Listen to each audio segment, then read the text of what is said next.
Hi guys, sorry. I actually didn't even know that I had pressed the button. My finger slipped. Uh, Computer is very sensitive. Uh, which I guess is better than not being sensitive. But at any rate, hi, how y'all doing? Um, so today, first of all, we've got to talk about today in history. And today is November 11th.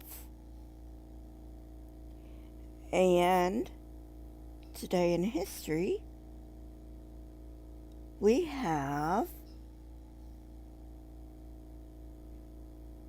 Armistice Day.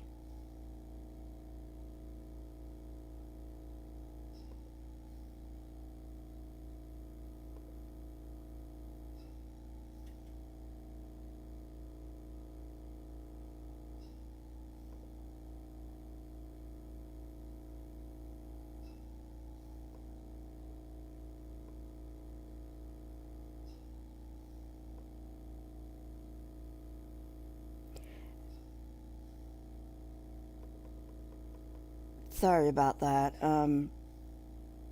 My computer is acting crazy today. Armistice Day. World War One ends. Yay!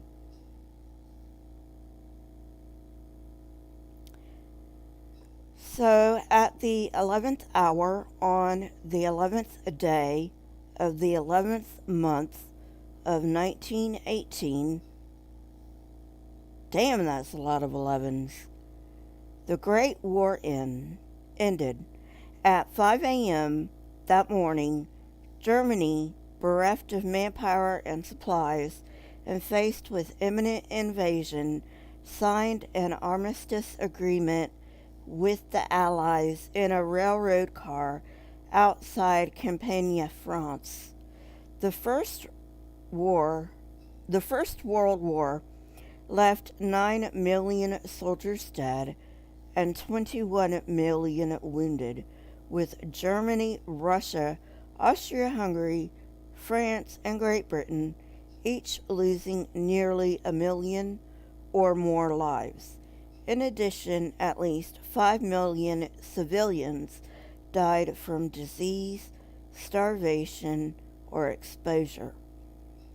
On June 28, 1914, in an event that is widely regarded as sparking the outbreak of World War I, Archduke Franz Ferdinand, heir to the Austro-Hungarian Empire, was shot to death with his wife by Bosnian Serb Gavrilo Princip in Sarajevo, Bosnia.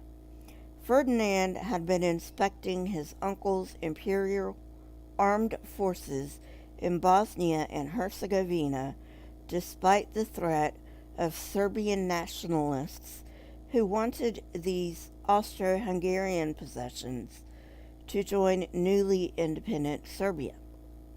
Austria-Hungary blamed the Serbian government for the attack and hoped to use the incident as justification for settling the problem of Slavic nationalism once and for all. However, as Russia supported Serbia, an Austro-Hungarian declaration of war was delayed until its leaders received assurances from German leader Kaiser Wilhelm II that Germany would support their cause in the event of a Russian intervention. On July 28th, Austria-Hungary declared war on Serbia, and the tenuous peace between Europe.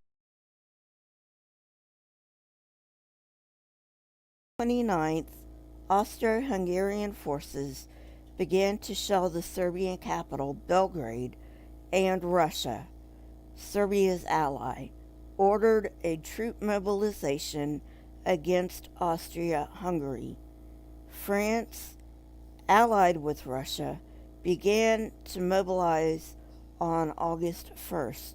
France and Germany declared war on each other on August 3rd.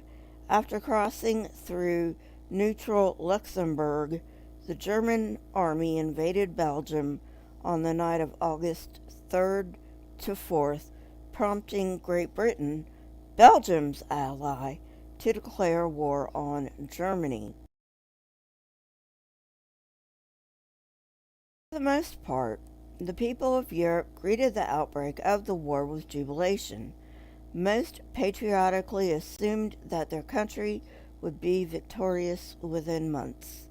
Of the initial belligerents, Germany was most prepared for the outbreak of hostilities, and its military leaders had formatted a sophisticated military strategy known as the Schlieffen Plan, which envisioned the conquest of France through a great arcing offensive through Belgium and into northern France. Russia, slow to mobilize, was to be kept occupied by Austro-Hungarian forces while Germany attacked France. The Schlieffen Plan was nearly successful, but in early September the French rallied, and halted the German advance at the bloody Battle of the Marne near Paris. By the end of 1914, well over 1 million soldiers of various nationalities had been killed on the battlefields of Europe, and neither for the Allies nor the Central Powers was a final victory in sight.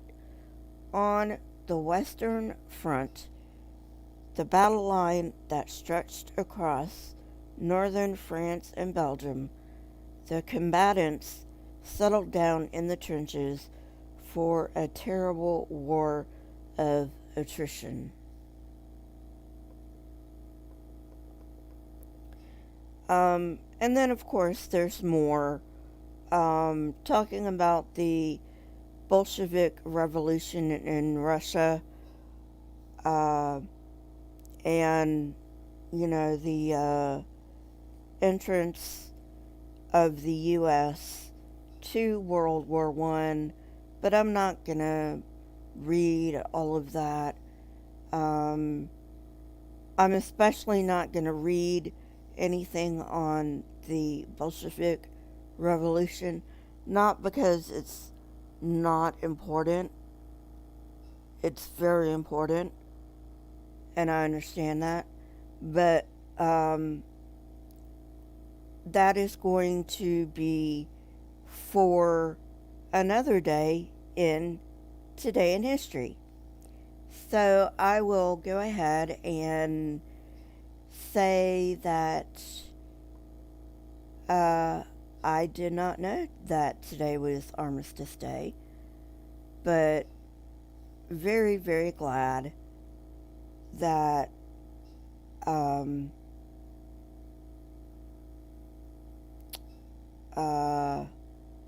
we won the war, even though I was not even born yet. And I don't think very many people had been born yet. So, getting on to topic of the day,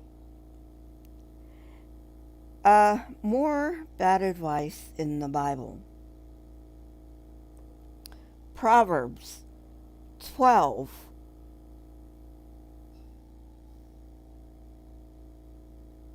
(13 through 26). Now, before we get into this, I just have to ask, a lot of the Proverbs were written by Solomon, but not all of them. And I'm not sure whether this one was written by Solomon or not. But for the wisest man in the world, who God declared Solomon to be, he sure gave a lot of bad advice. I'm just saying, Alright. Proverbs chapter 12, verse 13. Evildoers are trapped by their sinful talk, and so the innocent escape trouble. What does that even mean?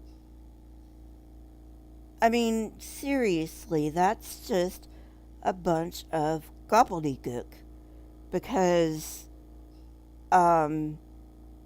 first of all, just because you talk evil doesn't mean you are evil. And second, the innocent don't escape trouble. Like,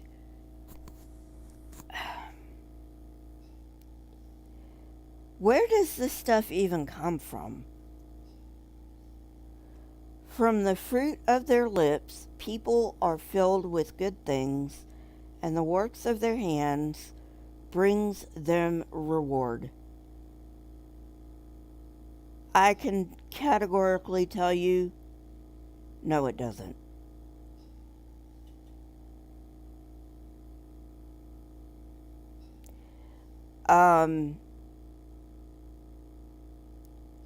People work their entire lives. Sometimes they work their fingers to the bone. Some people work 3 jobs, and they barely have enough to retire on. So, can't give them that. So, 2 for 2. Verse 15. The way of fools seems right to them, but the wise listen to advice. Depends on who's given the advice. Fools show their annoyance at once, but the prudent overlook an insult.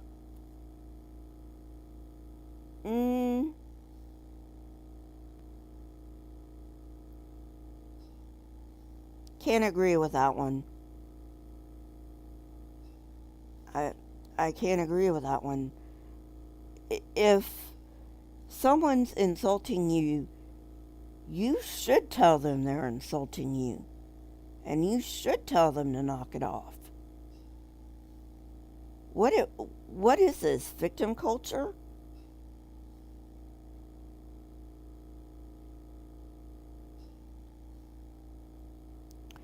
Verse 17. An honest witness tells the truth, but a false witness tells lies. Like, duh. That's the definition of an honest witness and a false witness.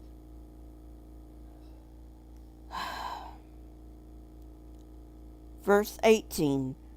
The words of the reckless pierce like swords, but the tongue of the wise brings healing.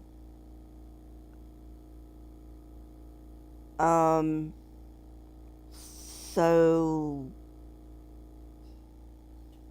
the tongue of a wise person is going to heal a broken bone? I don't think so.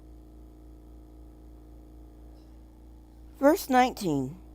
Truthful lips endure forever, but a lying tongue lasts only a moment. Nope. No such thing as forever.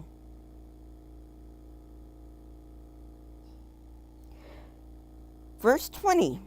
Deceit is in the heart of those who plot evil, but those who promote peace have joy.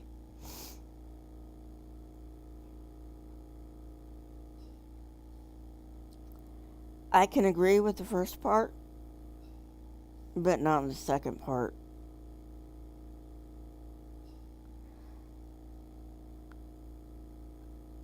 I wish those who promoted peace had joy, but not always. Verse 21. No harm overtakes the righteous, but the wicked have their full of trouble. I don't know if this was written by Solomon or not, but it sounds like the first prosperity preacher to me. Like maybe the first Kenneth Copeland. Verse 22. The Lord detests lying lips, but he delights in people who are trustworthy. Well, I would agree. If the God that they were talking about here wasn't the God that liked genocide and liked drowning people and all that stuff. But, you know, that's exactly the God we're talking about. And verse 23. The prudent keep their knowledge to themselves, but a fool's heart blurts out folly. Okay, that makes no sense. I call bullshit. No sense whatsoever. Does that mean that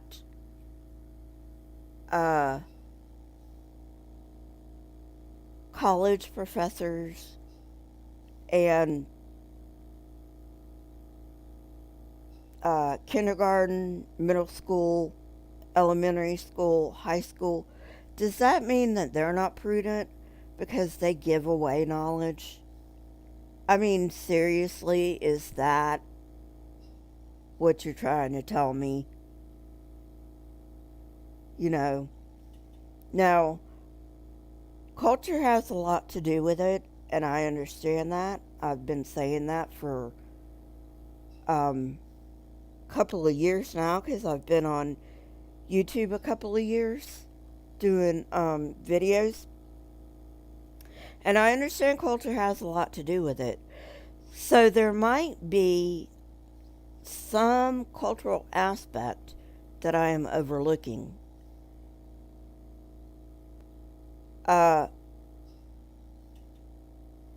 But fundamentalists do not believe that.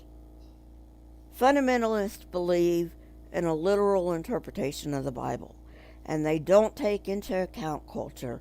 They don't take into account the time in which things were written. They don't take any of that into account. They believe that, you know, what's written on the page is what was meant, whether or not it's a genre of literature or not. And a lot of this stuff is literature and not to be taken literally. But, you know, that's a thing for another day. But, you know, and like I said, I understand there may be cultural stuff going on. But I'm making fun of literalist interpretations, just to be clear on what I'm making fun of here. So anyway, and nobody's come in. So anyway, I'll see you guys later.